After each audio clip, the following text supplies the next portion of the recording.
langsung ke metode kombinasi ya. Untuk bisa melakukan penelitian dengan metode kombinasi, maka harus tahu metode kualitatif dan kuantitatif. Setelah itu mampu menggabungkan ya. Jadi modalnya mixed method, modal 2 metode dan modal mampu menggabungkan. Nah, ini contoh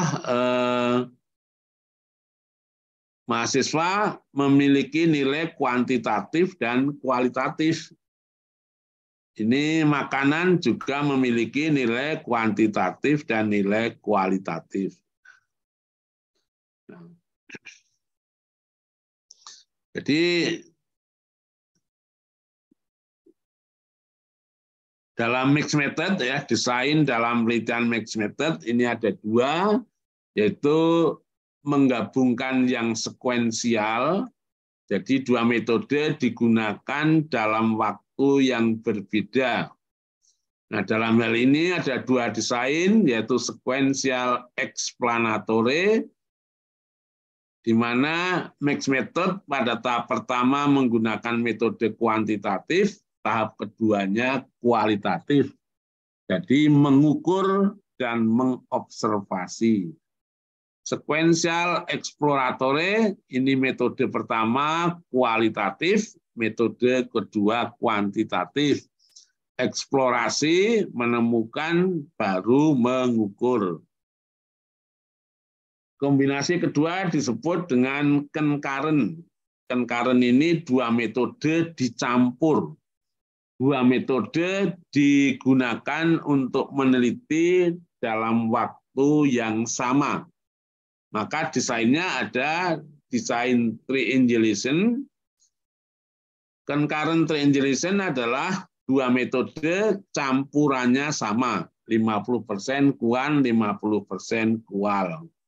Lalu ada yang embedded, di mana kedua metode campurannya tidak sama. Nah, Donald Martin mengembangkan mixed method menjadi 9 desain ya.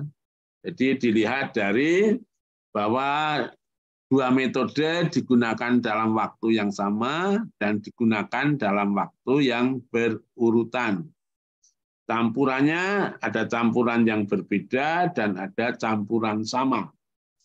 Nah, di mixed method itu disepakati kalau simbolnya plus adalah kedua metode itu dicampur. Kalau simbolnya anak panah, kedua metode itu digunakan secara berurutan. Jadi satu ini dapat diartikan metode kombinasi concurrent digunakan dalam waktu yang sama, campurannya sama. Kedua, metode kombinasi yang sekuensial, explanatory, dan exploratory campurannya sama, digunakan dalam waktu yang berbeda. Nah, untuk yang kuadran 3 ini ada 4 desain. Yang pertama, sequential explanatory yang dominan kuantitatif. Sequential exploratory yang dominan kualitatif. Lalu di kuadran 4 ini ada metode concurrent yang campurannya dominan kuantitatif dan yang dominan kualitatif. Teman-teman dan Bapak Ibu, dalam mixed method itu ada 9 desain ya. Oleh karena itu nanti kalau teman-teman akan menggunakan mixed method, maka harus dipastikan mixed method desain yang mana ya.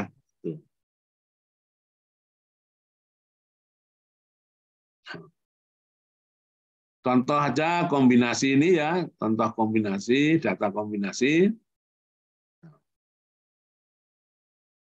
Yang dikombinasikan ada kombinasi yang deskriptif, komparatif, dan kombinasi yang sifatnya univariabel, lalu multivariabel, serta SEM.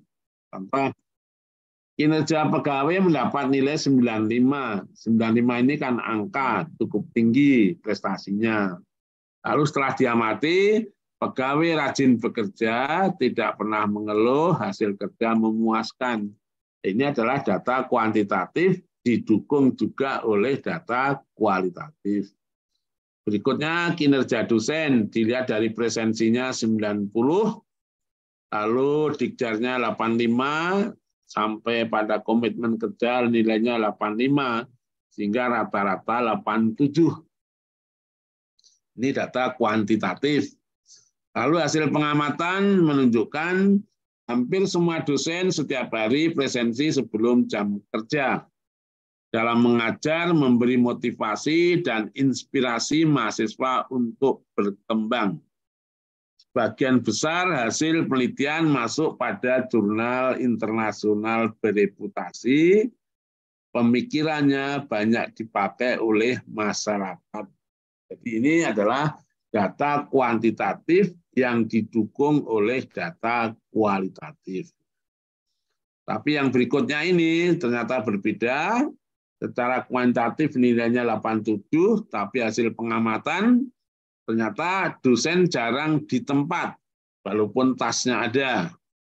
Materi ajarnya kuno, mahasiswa yang diajar ngantuk, PR tidak dikoreksi, soal ujian itu saja, penelitian dan pengabdian masyarakat dikerjakan oleh temannya, jarang hadir di rapat kalau tidak ada honor. Ini berarti data kuantitatif tidak didukung data kualitatif, tapi malah bertentangan. Ya. Nah, mengenai desain ini cukup banyak, Bapak Ibu, ada uraiannya yang lebih detail, sampai judul dan rumusan masalah untuk metode kombinasi. Ya. Nah, ini berikutnya yang terakhir adalah metode